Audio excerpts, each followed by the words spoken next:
말씀 한 구절 보고 인도받겠습니다. 마태복음 17장 8절입니다.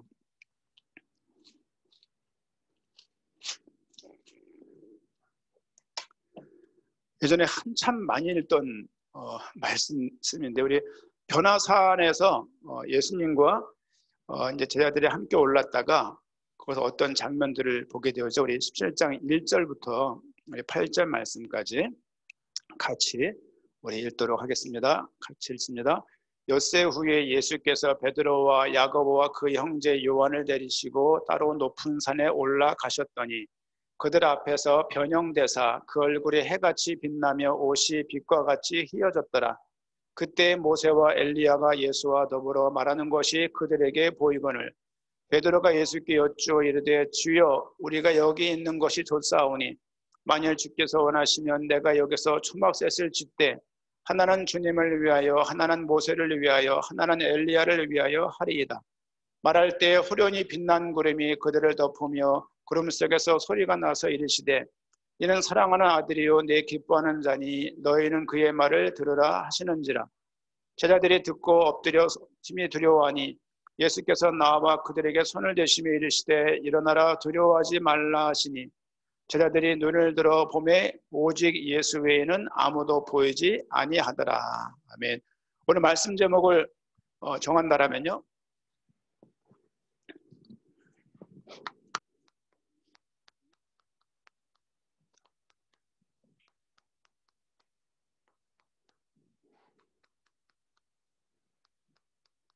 이렇게 말씀을 정하면 될 것 같아요. 더 크신 그리스도이신 예수. 뭐 어감상 문장은 좀 이상한데요, 더 크신 그리스도이신 예수, 이런 말씀 제목 가지고 말씀 보기 원하고요.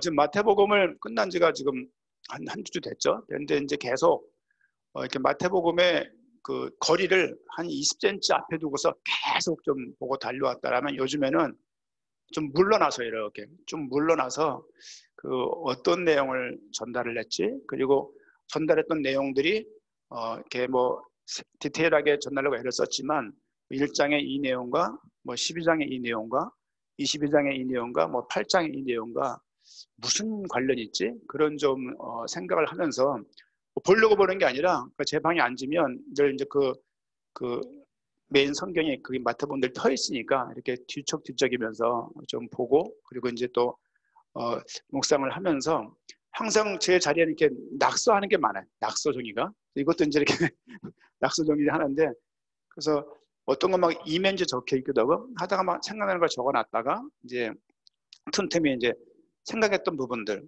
그리고 그 궁금했던 적어놨던 제목들을 하나씩 보고 뭐 그렇게 합니다.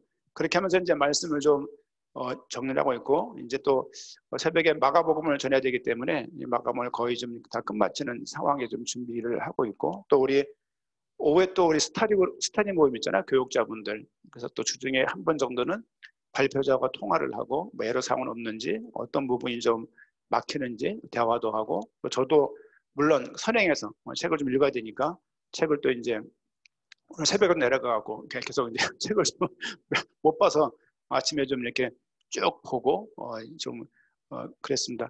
그리고 또 뭐 틈틈이 이제 말씀을 여기저기를, 근데 항상 뭐 보는 것만 볼 수 없잖아요. 그래서 이제 책을 사놓고 가끔 뭐 조금씩 보게 되는데, 그때마다 얻는 게 뭐냐면 이거 성경 보면서 내가 무릎을 쳤던 내용들인데 야, 여기도 나와 있구나, 그런 게 있을 때가 있어요. 그런 게 이게 기쁜 거죠. 이렇게 내가 자의적인 해석을 하지 않고 학문을 열심히 공부했던 분들과 의견이 비슷하게 이렇게 일치했구나, 그런 부분도 있고, 어떤 부분들은 이렇게 전달하시는구나, 그렇게 배우는 부분도 있습니다. 오늘은 마태복음 17장 8절 말씀 중심으로 저는 이제 그 구약을 보면서 메시아에 대한 그 어떤 이미지가 어떻게 확정이 많이 됐냐면 왕, 여기에 많이 이미지가 확정이 됐어요. 또 마태복음을 읽으면서도 선지자 역할을 하셨고 제사장 역할을 하는 것을 뭐 안 했다는 게 아니라 너무 크지만 왕이란 부분이 참 크구나. 근데 그거에 비해서 내가 너무 그냥 뭐 삼중직, 선지자, 제사장, 왕 이렇게 그냥 간단하게 이걸 좀 생각을 해버렸구나라고 보게 되어졌고, 또 마태복음을 통해서 예수 그리스도께서 왕이시라는 그 의미가 얼마나 큰 이야기인지를 사실상은 좀 많이 보게 되어집니다. 예를 들면 동방 박사들도 왕을 찾으러 왔었고요. 사실은 그리스도를 찾으러 왔지만 사실은 그 동네에서 그 왕이라는 오신다는 그런 부분에 대해서 또 아브라함과 뭐 다윗 자손 뭐 그런 표현들도 사실상은 그렇고, 또 나귀를 타고 입성하는 장면도 그분이 왕임을 또 의미하는 거예요. 나귀를 탔지만 또 죄에서 해방한다. 해방하는 사람들은 사실은 예를 들면 국가에서 어떤 죄수들의 죄를 사면을 내면 어떤 대통령령의 이런 어떤 좀 법적인 절차를 통해서 사면 처리하는 거거든요. 그런 죄인을 해방한다는 의미 또한 사실은 왕을 이렇게 가르쳐 붙는 부분이라는 부분들이 좀 이번 주에 한 13강, 27강 13강을 좀 참전왕을 좀 보면서 그렇구나라는 생각들을, 그러니까 전했던 말씀과 또 들었던 말씀들이 이렇게 하나가 되면서 정말 우리가 아는 부분들이 너무 작구나, 그런 생각들을 좀 많이 하게 되어집니다. 성경은 구약과 신약으로 우리가 구성이 되어 있지만요, 구약은 신약에 의해서 그 뜻이 무엇인가 이렇게 명료화되는 것 같아요. 구약에서 말했던 많은 예언, 많은 그림자, 많은 모형들, 이런 것들이 신약에 와서 성취되어지고 실체가 드러나고, 또 구약의 모델로 보였던 모델하우스가 실제 신약에서는 분양되는 그런 좀 인상을 좀 많이 받고요. 그리고 구약은 항상 신약으로 나아가고 있어요. 그리고 신약은 항상 구약에 의해서 지지를 받고 있고요. 그러니까 구약의 내용을 해설해 놓은 해설집, 해설서, 그게 신약이 아닌가 생각도 하고, 또 구약을 설계해 놓은 게 신약이구나. 구약을 뜻풀이 해놓은 게 신약이구나. 구약과 신약은 시작과 끝이 아닌가 하는 생각들을 많이 하게 되어지고, 구약을 모르면 그런 의미에서 신약을 읽을 수 있을까? 구약에서 안 보였던 메시아를 신약에서 이분 메시아네 라고 인정할 수 있을까? 왜? 그 메시아는 구약에서 말씀하신 대로 오셨거든요.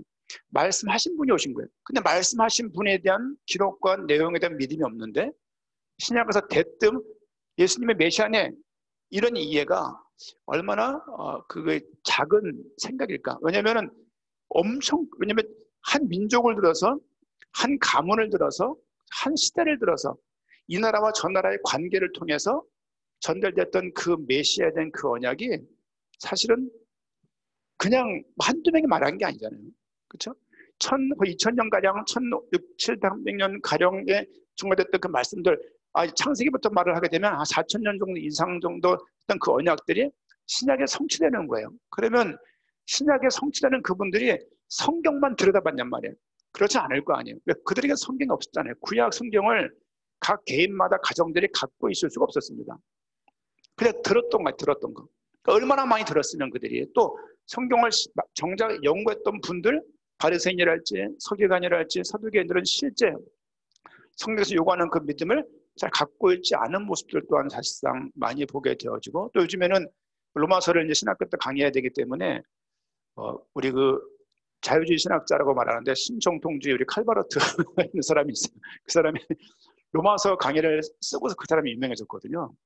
그래서 그거를 이거 책이 6만 원이에요. 6만 원. 그래서 이거를 사야 되나 말아야 되나 그러고 있다가 이제 안 샀는데, 그래서 그 책에 대한 서평도 보고 논문도 보고 지금 그러는 상황에 있습니다만은, 어쨌든 성경을 통해서 자유주의가 나오고 성경을 통해서 이단도 나오고, 왜? 해석을 달리하게 때문에 그러는 것들이거든요. 그래서 우리가 이 시간, 토요일 이 시간이 참 중요하다는 생각들을 더 하게 되었습니다. 오늘은 더 크신 그리스도인 예수, 이 부분들을 좀 보게 될 건데요.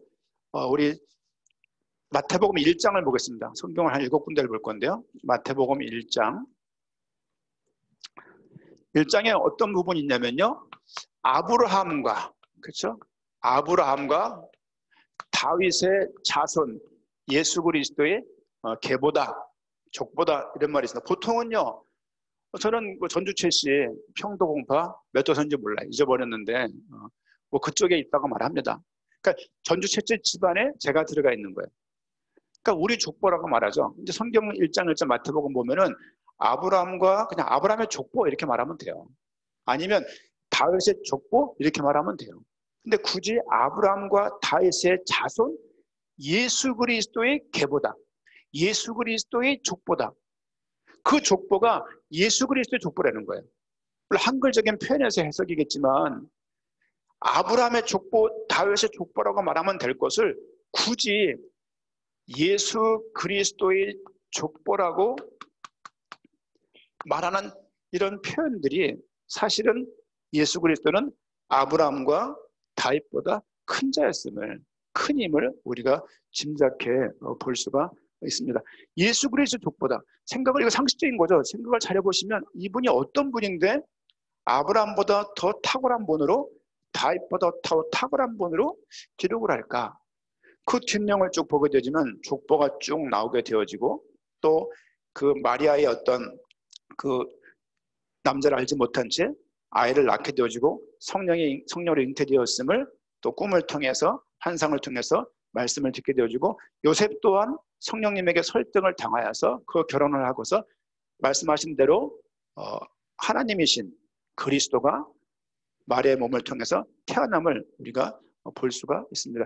1장 23절 말씀 보니까, 1장 21절 말씀 보니까 1장 21절, 아들을 낳으니 그 이름을 예수라 하라. 이는 그가 자기 백성을 그들의 죄에서 구원할 자예요.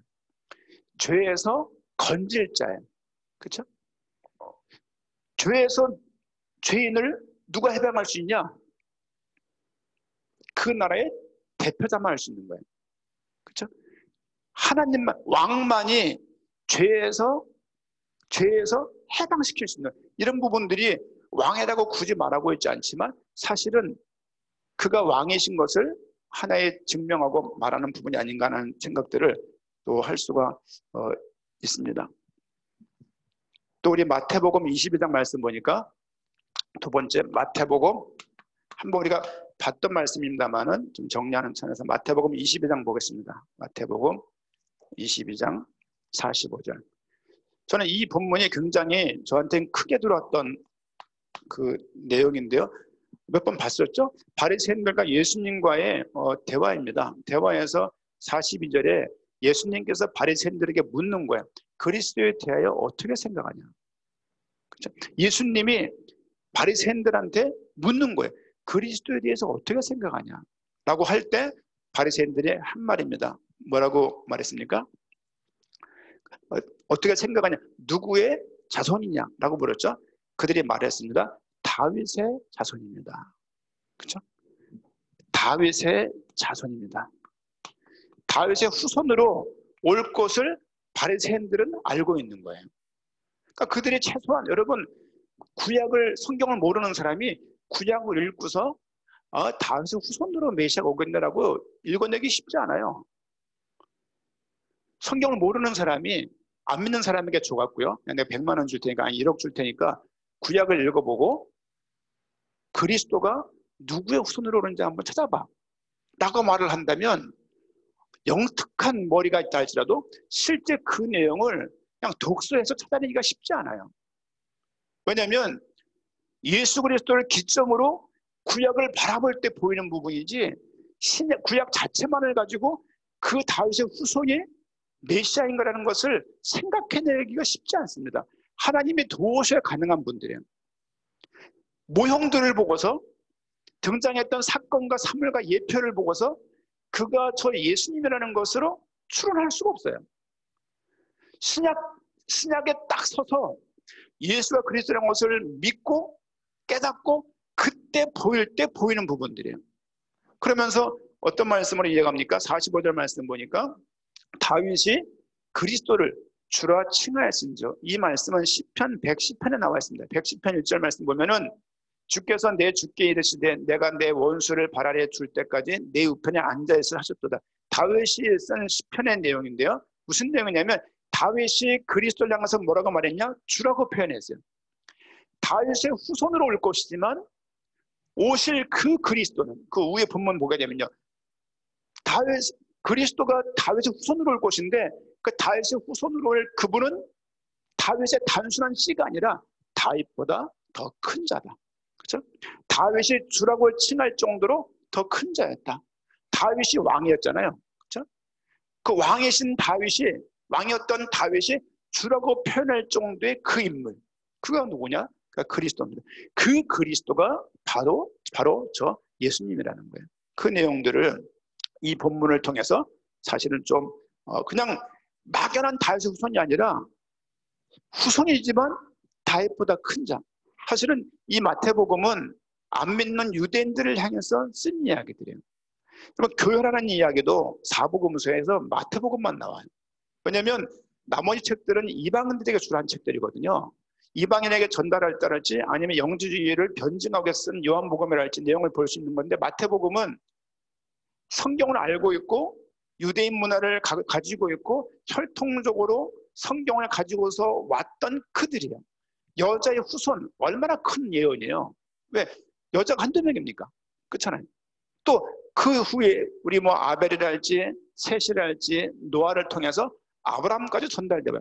아브라함의 씨라고 말을 할 때 아브라함의 아내가 몇 명입니까? 4명인가 그렇잖아요. 자식이 많습니다. 사실은요. 거기 뭐 이삭하고 에서만 말을 하고 있지만 사실은 많거든요. 그 이삭을 통해서 야곱이 태어나서 야곱의 12아들이 있잖아요. 12아들 중에서도 그 유다 지파를 통해서 예수님이 오시는 거예요. 유다 지파를 통해서 전달되어서 끝내 그분이 다윗까지 오는 거예요. 그렇죠? 12지파 중인데 유다, 이것도 참 궁금해요. 왜냐하면 라헬과 레아를 야곱이 아내를 취하는데요. 야곱이 사랑했던 사람이 라헬이잖아요. 근데 레아를 이렇게 먼저 결혼하게 되는 거거든요.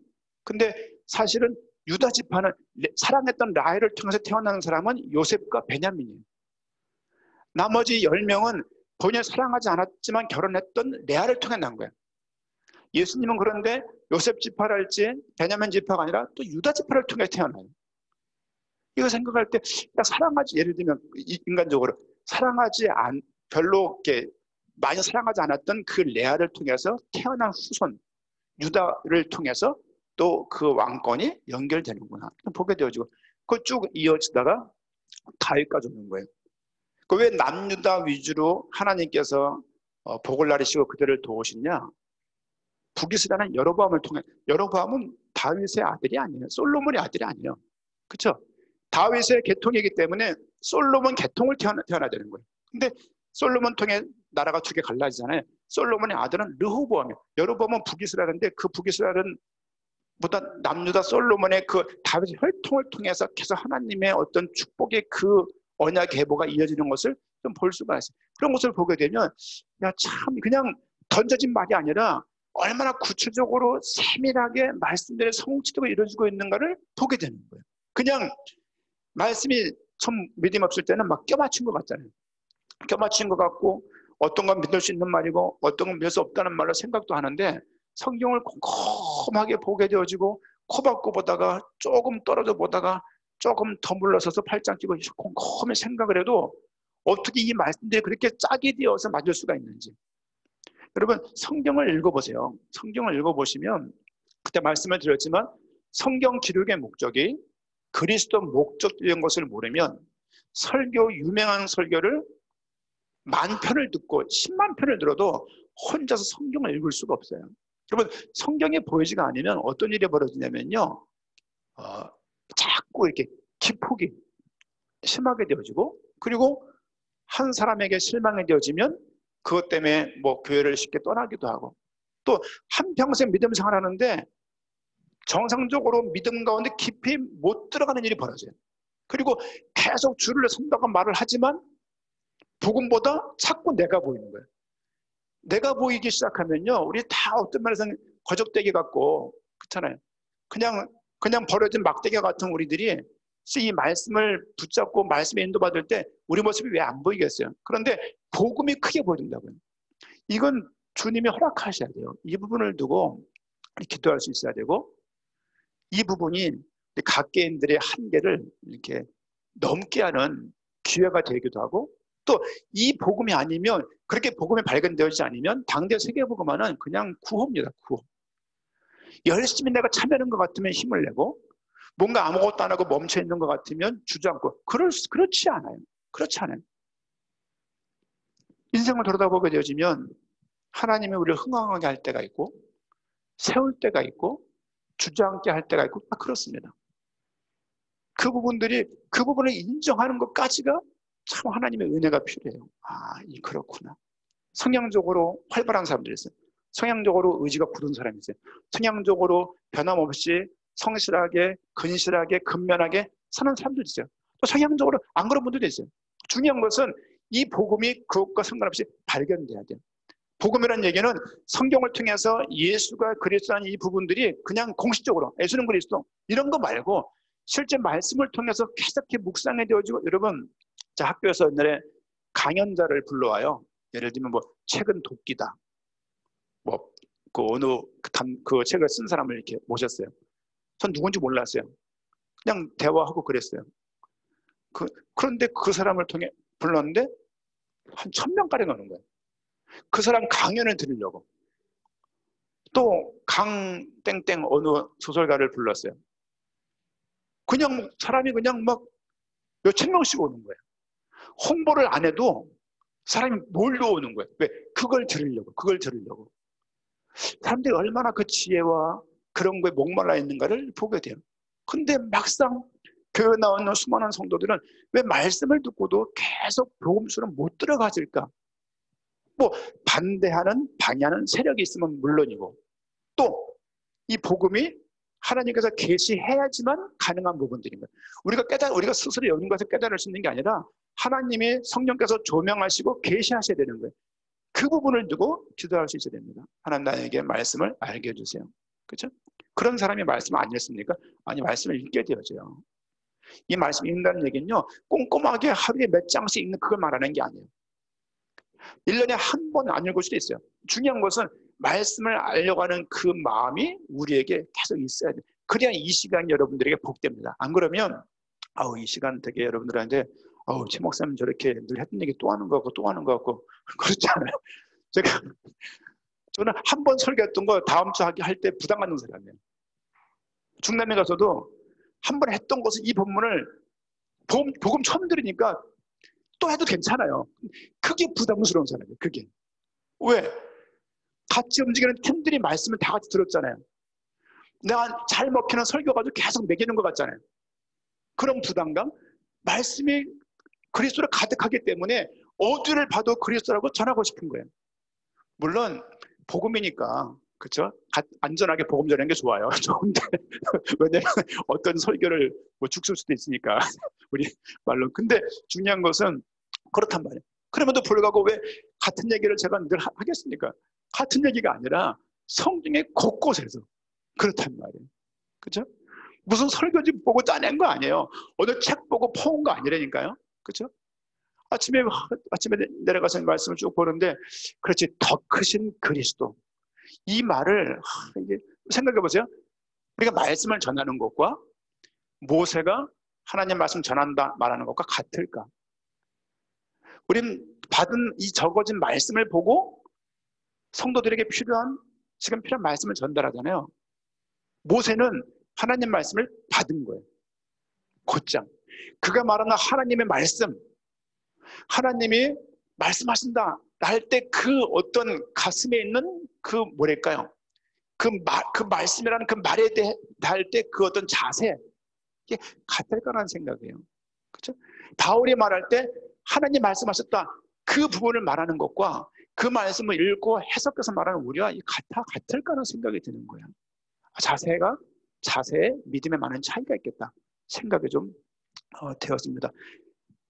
예수 그리스도는 다윗의 후손이지만 다윗보다 더 큰 자입니다. 그렇죠?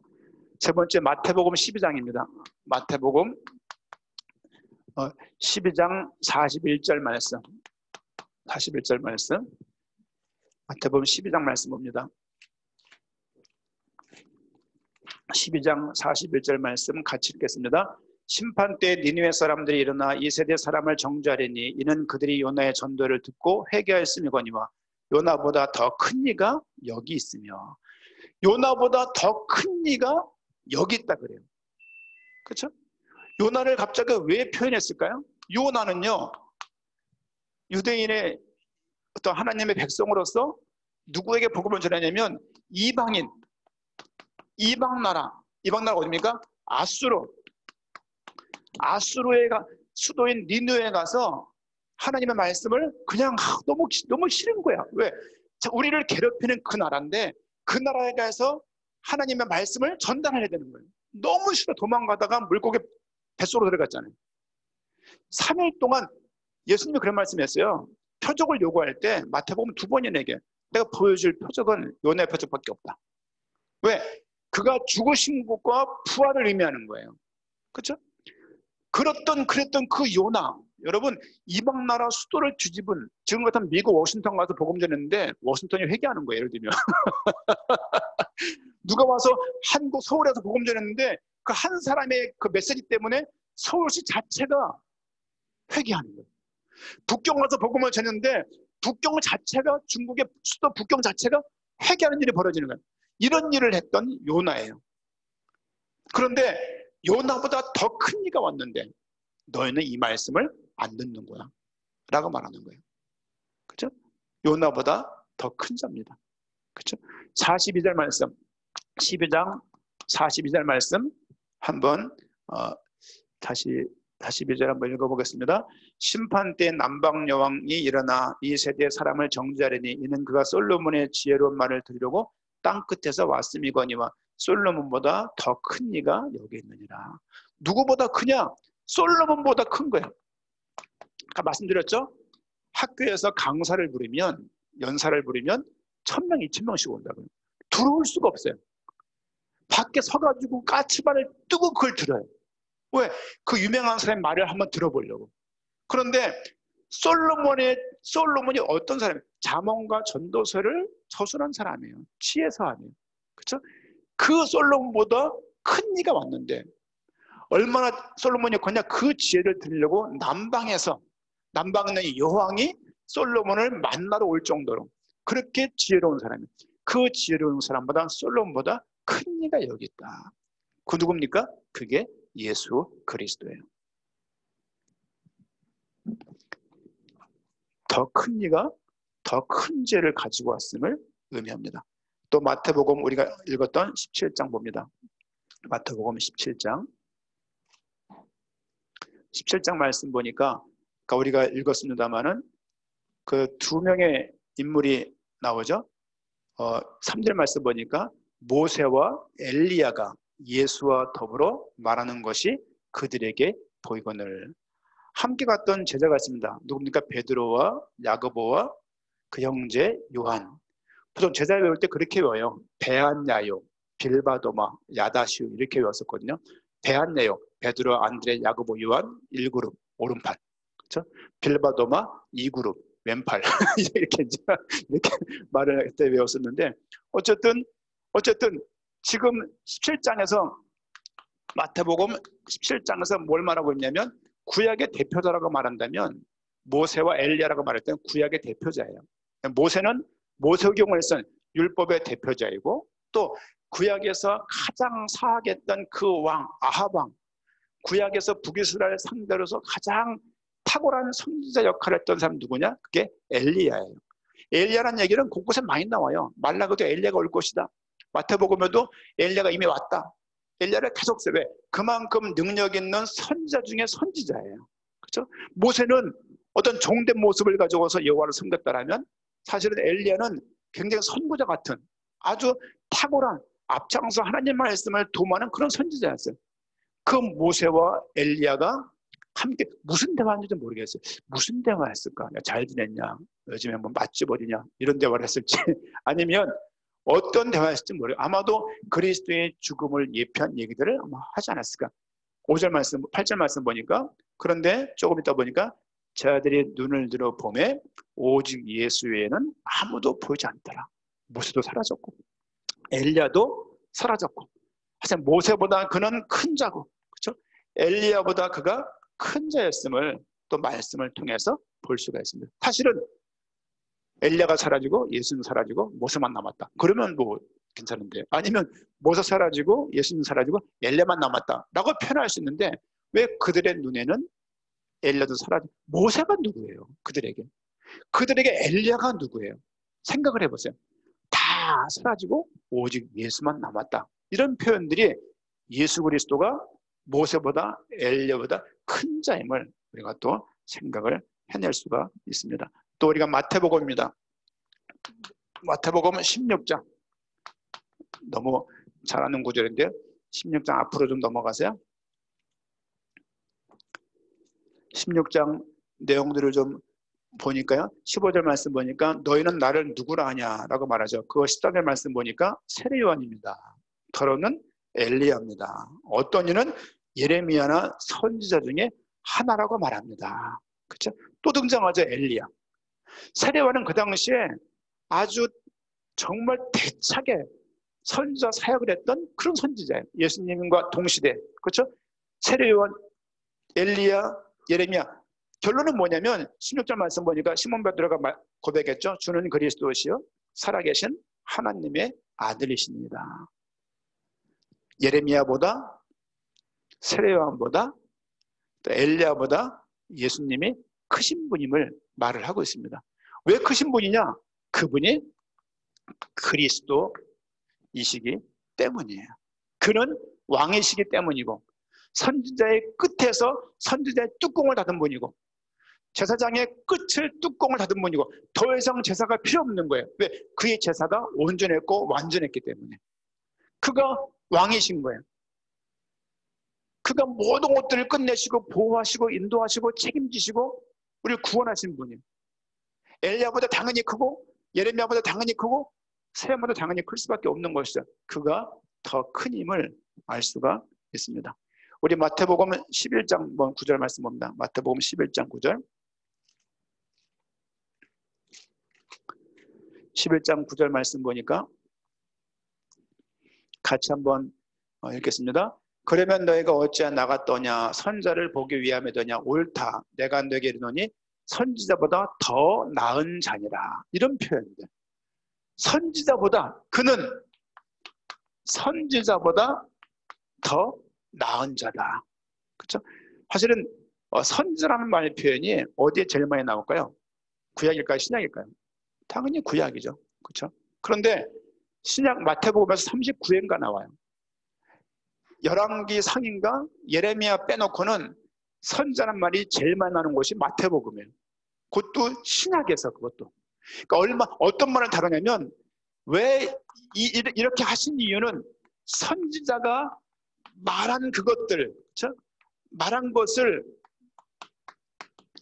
이루려 함이라는 말씀이 계속 나와요. 그 모든 선지자가 누구를 예표했냐? 메시아를 예표하는 거예요. 그 메시아가 누구냐? 바로 그 메시아가 마리아와 요셉의 아들 예수님인 것을 말씀을 하고 있어요. 우리는 예수 그리스도라는 말을 하지만 단순한 말이 아니에요. 그렇죠? 그 한 말을 성취하기 위해서, 그 한 말을 조합하기 위해서, 그 말을 내게 하기 위해서 사실 성경 모든 것들이 기록되어 있는 거예요. 성경은 그래서 우리는 그리스도 목적적이라고 고백을 하고 있는 것입니다. 이것은 하나 그냥 아닌 것을 표어를 정해놓고 슬로건을 정해놓고 그렇게 믿자라고 말하는 것이 아니라 성경에 진짜 예수가 그리스도인 것을 말하고 있고 그리스도가 어떤 분임을 계속 증언하고 있는 거예요. 말편이 이렇게 저렇게 이렇게 되어 있지만 그 내용을 곰곰이 묵상하다 보게 되면 결론적으로 그 메시아가 예수인 것을 알 수 있고 그 예수가 실제 메시아인 것을 알 수가 있는 거예요. 왜 수없는 기적을 행했냐? 무리를 걸어 누가 자연을 지배해요? 그렇잖아요. 어떻게 물고기 5마리 가지고 그렇게 수많은 사람 먹입니까? 어떻게 죽으면 사람들을 깨어나게 합니까? 그렇죠? 왕만이 가능한 거예요. 그 왕으로 오신 이가 바로 그 메시아이신데 그 메시아는 바로 예수님인 것을 말씀을 하고 있다는 부분들을 보게 되었습니다. 몇 구절을 빨리 한번 읽겠습니다. 우리 1장부터 1장 22절 7구절 볼 건데 1장 22절 같이 한번 읽겠습니다. 이 모든 일이 된 것은 주께서 선지자로 하신 말씀을 이루려 하심이니. 선지자가 하신 말씀을 이루기 위해서 앞에 일들을 행하신 거예요. 그렇죠? 2장 15절입니다. 2장 15절 같이 읽겠습니다. 헤롯이 죽기까지 거기 있었으니 이는 주께서 선지자를 통하여 말씀하신 바 애굽으로부터 내 아들을 불렀다 함을 이루려 하십니다. 선지자 말씀을 이루게 하시기 위해서 예수님의 계속 인생과 맞아 떨어지는 것이죠. 2장 23절 같이 한번 읽겠습니다. 나사렛이라는 동네에 가서 사니 이는 선지자 하신 말씀에 나사렛 사람이라 칭하리다 하심을 이루려 함이로라. 그렇죠? 4장 14절입니다. 4장 14절 같이 읽겠습니다. 이는 선지자 이사야를 통하여 하신 말씀을 이루려 하심이라 일렀으되. 그렇죠? 선지자가 하신 말씀을 계속 예수님의 모든 인생들은 구약에서 말했던 그 예언한 그런 것들을 이루는 과정이었어요. 구약에서는 이사야가 이 말하고 예레미야가 저 말하고 호세아가 이 말하고 에스겔이 저 말하고 했던 모든 것들이 한 사람을 통해서 계속 이루어지고 있는 거예요. 그가 누구냐? 그가 메시아이신 그리스도이신 예수님이신 것이죠. 또 8장 17절입니다. 8장 17절 같이 한번 읽겠습니다. 이는 선지자 이사야를 통하여 하신 말씀에 우리의 연약한 것을 친히 담당하시고 병을 짊어 지셨도다 함을 이루려 하심이더라. 그렇죠? 또 13장 35절입니다. 13장 35절 같이 읽겠습니다. 이는 선지자를 통하여 말씀하신 바 내가 입을 열어 비유로 말하고 창세부터 감추인 것들을 드러내리라 함을 이루려 하심이라. 마지막입니다. 27장 9절 말씀. 마태복음 27장 9절입니다. 상반절만 읽겠습니다. 같이 읽습니다. 이에 선지자 예레미야를 통하여 하신 말씀이 이루어졌나니. 계속 예수님의 모든 예수님의 삶을 보게 되어지면 그냥 자의적으로 무엇을 한 것이 아니라 작은 일을 할지라도 구약에서 언급했던 그 말들을 이루기 위한 행보였음을 알 수가 있는 거예요. 왜 그랬냐? 그가 그리스도라는 것을 말하기 위한 거예요. 그가 참 선지자이시고 참 제사장이고 참 왕인 것을 말씀을 하고 있는 거예요. 그렇죠? 이 모든 부분을 봤을 때 예수 그리스도는 모든 이보다 큰 자입니다. 그렇죠? 예레미야보다 크고 엘리야보다 크고 세례요한보다 크고 모세보다 크고 다윗보다 크고 요나보다 크고 모든 선지자 같던 그분보다 더 큰 분인 거예요. 예수가 그리스도시고 이분이 얼마나 크신 분인가를 성경을 통해서 계속 알아갔으면 좋겠습니다. 오늘 또 이후 시간에 성경의 복음 말씀을 듣게 될 건데요. 또 그 말씀들을 통해서 들었던 건데 그렇지 않아요. 그렇지 않아요. 근래 그 주중에 우리 중공 K20 모임이 몇 번 있었습니다. 이렇게 통화도 몇 번 있었고요. 사역이 나라가 크니까 하나님이 급하신 것 같아요. 막 이렇게 부글부글 막 끓어요. 그러면서 또 본의 아니게 조짐이 보여요. 어떤 갈등의 조짐.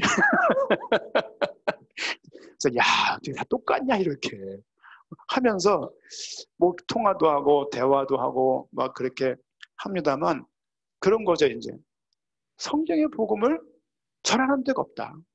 어떤 분은 그런 말을 해요. 사역을 크게 하고 있는 분인데 하고 있던 거다.